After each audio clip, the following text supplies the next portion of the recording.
It's Wednesday, which means it's my meeting day. If you know me, you will know that Wednesday is my meeting day.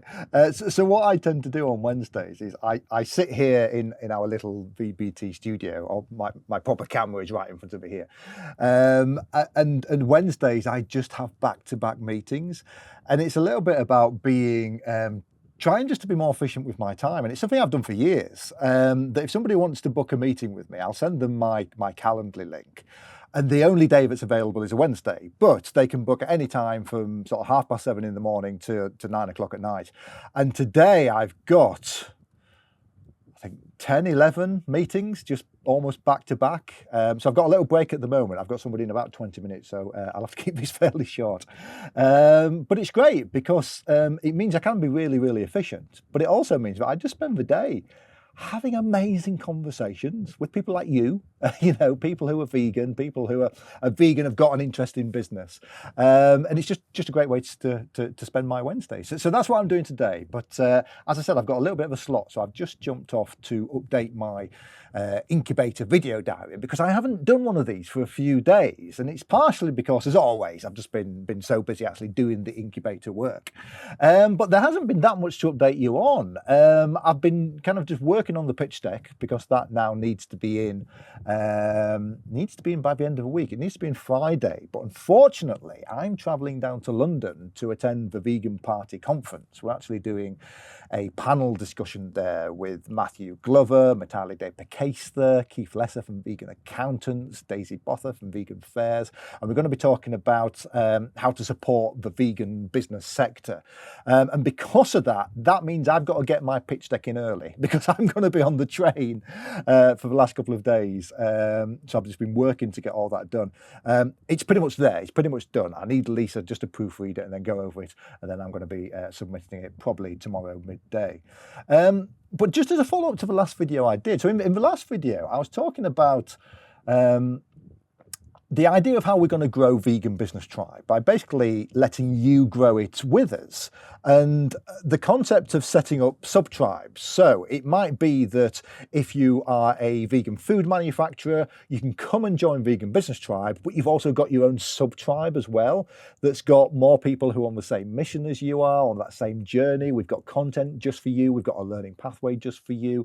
And so we had this idea that we could open this out to lots of different sub-tribes and pathways. And so in my last video, I actually said, if you've got an idea for your own vegan business sub-tribe, please let me know. And boy, did you let me know. I've had about 10, 12 people get in touch with me with ideas for sub-tribes. And it's actually set us going on quite a few different conversations, because some of them are quite obvious, they're business sectors, like graphic designers, which we know there are a lot of vegan graphic designers. But some of them have really made me think, and I've not got back to everybody yet. So sorry if you've sent me a suggestion, but I've not got back with some ideas by it. But some of these ideas, they might not be sub-tribes. They might be more like schools, perhaps. So we've got a couple of members who are really keen on just teaching people to get better at marketing. Now, that wouldn't be a sub-tribe as such, but it'd make a very interesting separate school that we could set up. So, thank you for getting in touch with us. That's been really, really useful as well. But we are now on that final stretch towards the midterm review. And as part of this midterm review, not only did we have to get our final pitch deck together, and once I've submitted that next week, I'll actually go through the pitch deck. I'll show you what's in our final pitch deck for the review, so that you could see what's in it. And interestingly, I'm glad I took that week off and didn't just start it, because at the start of this week, they actually sent us the template for this pitch deck. So they wanted some very specific information in there. And I think had I just gone off and made my own, it wouldn't have fit that template. Now, of course, I'm not doing it exactly to the template, because I am always trying to put in that little bit more effort and make it look very nice. That is one of my skills. So that's something I'm really sort of leaning on. But yeah, it's all done. It's all there. And I'm quite excited about sharing that with you next week too. But it wasn't just the submitting of a pitch deck.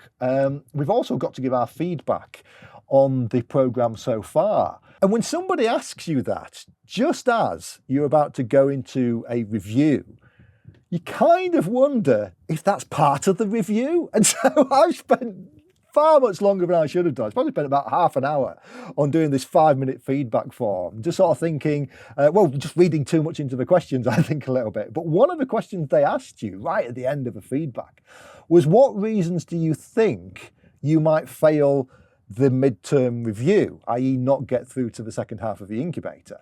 And that's quite a hard question to answer, because again, is that part of the review? Are they going to be taking your answer to that question into consideration?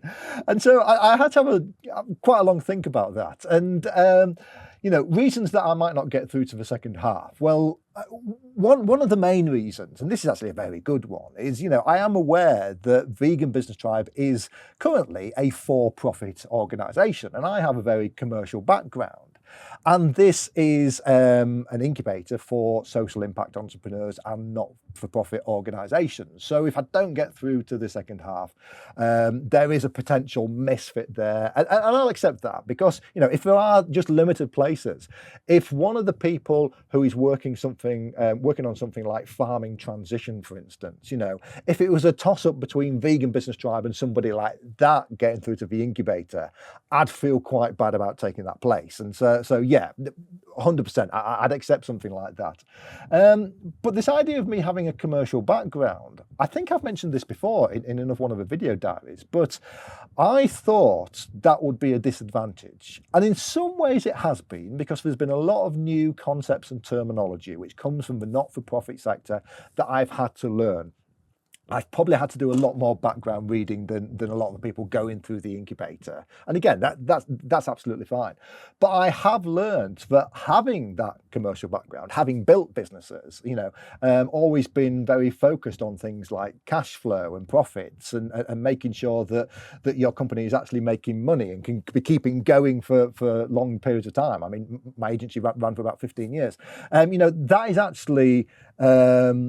it's actually something which is quite desirable in the not-for-profit sector. And I was quite surprised at that. And I do think that were I starting Vegan Business Tribe again now, I would probably start along that not-for-profit route. And I do think as well that no matter what happens with Vegan Business Tribe, that my future probably lies in the not-for-profit sector in some way. And that might be an evolution of what we're doing at Vegan Business Tribe. We might get to the point with Vegan Business Tribe where I'm not the main person within it all the time, that we've got a group of our tribe leaders, for instance, creating their own content, people managing the community, and that I go off and maybe do some other things alongside Vegan Business Tribe. But I can see myself working in the not-for-profit sector just because I've learned how powerful it is, what an impact it can make. And there are some very big problems in the world, not just with veganism and animal rights, which is something which is very close to my heart, but there's adjacent problems to that as well. There's a lot about education. It's really interesting how many vegans we've met with children who are homeschooling their children because they just don't, they don't want to expose their children to animal agriculture propaganda before they're old enough to defend themselves against it, for instance. And that's exactly what we're doing with our daughter, Arwen. We're not putting her through nursery. We're going to be trying to homeschool her. Lisa's going to be homeschooling Arwen. So there's so many interesting things and interesting problems in the world that maybe I'd like to have a go at. That I do see probably my future in the not-for-profit sector. However, first of all, we've got Vegan Business Tribe to build. So that's what I'm going to do now. So I've got about 4 minutes until my next Zoom session with another new Vegan Business Tribe member. We've had quite a lot of new members join this last few weeks. It's been great. It's filled out my Wednesday anyway, which is great. So I'll be doing that next, and then back to just the final proofreading of the pitch deck so I can hand it over to Lisa and then get that submitted tomorrow. So that's it. I've got my date booked in. I forgot that. I've got my date booked in to do my final delivery of my pitch deck, to actually present to Sebastian and the ProVeg mentors. And then that'll be it. That's all I can do to get through to the second half. So keep with me, keep watching, and wish me luck.